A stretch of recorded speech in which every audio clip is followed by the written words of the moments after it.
सीताराम। आज हम जिस विषय पर चर्चा करने जा रहे हैं वह है अपरा एकादशी, जो भगवान श्री हरि विष्णु को समर्पित एक व्रत है। हिंदू धर्म में एकादशी तिथि को विशेष आध्यात्मिक महत्व प्राप्त है।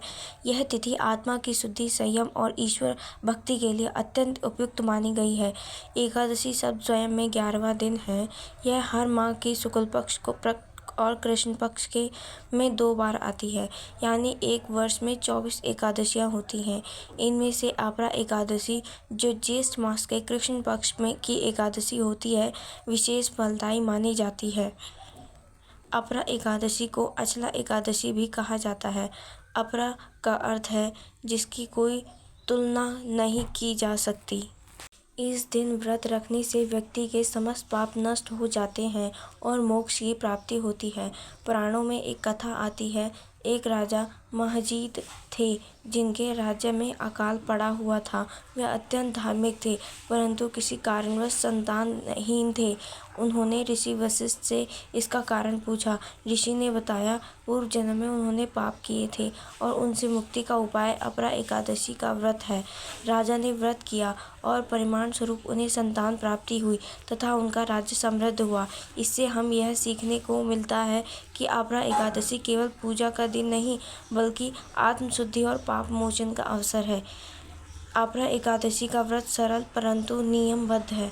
व्रत रखने वाले को 10वीं तिथि की रात्रि को सात्विक भोजन करना चाहिए और ब्रह्मचर्य का पालन करना चाहिए। एकादशी के दिन सूर्योदय से पूर्व स्नान कर भगवान विष्णु का पूजन करें। पीले वस्त्र पहने विष्णु जी के समक्ष दीपक जलाएं और तुलसी पत्र अर्पित करें। ओम नमः भगवते वासुदेवाय मंत्र का जाप करें। भोजन का त्याग करें या फलाहार करें। द्वादशी तिथि के दिन ब्राह्मण को भोजन कराकर व्रत का पारण करें। अपरा एकादशी व्रत के प्रभाव से व्यक्ति के पापों से मुक्ति मिलती है, जैसे गौहत्या, ब्रह्महत्या, व्यभिचार, चोरी जैसे पाप भी इसके प्रभाव से क्षीण हो जाते हैं। इस दिन किया गया पुण्य गंगा स्नान, तीर्थ यात्रा और यज्ञ जैसे कर्मों से भी बढ़कर फल देता है। भगवान विष्णु की विशेष कृपा से साधक को मोक्ष प्राप्त होता है।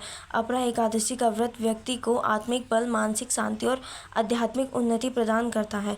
आधुनिक जीवन में एकादशी व्रत का विशेष महत्व है। यह उपवास शरीर की शुद्धि करता है। आत्म संयम और नियमबद्धता से मानसिक एकाग्रता बढ़ती है। भोजन पर नियंत्रण से स्वास्थ्य को लाभ मिलता है।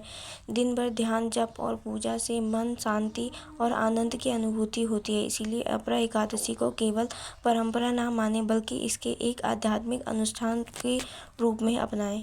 युधिष्ठिर ने भगवान श्री कृष्ण से पूछा, हे मधुसूदन, कृपा करके मुझे ज्येष्ठ मास के कृष्ण पक्ष की एकादशी का नाम, उसकी व्रत विधि और उसका कथा बताइए। श्री कृष्ण बोले, हे धर्मराज, इस एकादशी का नाम अपरा एकादशी है। इसे अचला एकादशी भी कहते हैं। यह व्रत समस्त पापों को हरने वाला, पुण्य देने वाला और मोक्ष की प्राप्ति कराने वाला है। जो मनुष्य इस एकादशी का व्रत करता है, उसे तीर्थ स्नान, यज्ञ, तप और दान और स्वर्ण दान से भी अधिक पुण्य की प्राप्ति होती है। यह एकादशी विशेष रूप से उन लोगों के लिए कल्याणकारी है जो बिना गुरु के, बिना मंत्र दीक्षा के या जो अनजाने में पापों से ग्रस्त हो गए हैं।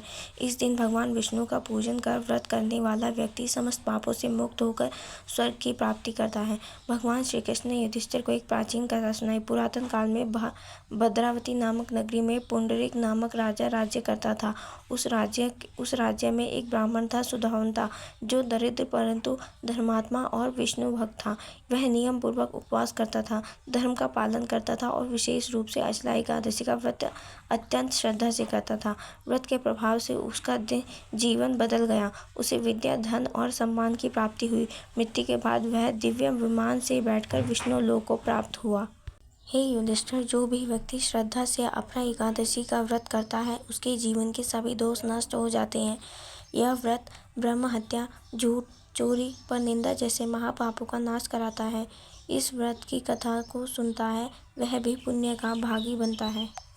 हमने आज जाना कि अपरा एकादशी एक अत्यंत पुण्यदायी व्रत है। इस दिन का पालन कर हम न केवल अपने जीवन को पवित्र बना सकते हैं बल्कि आत्मा को परमात्मा से जोड़ सकते हैं।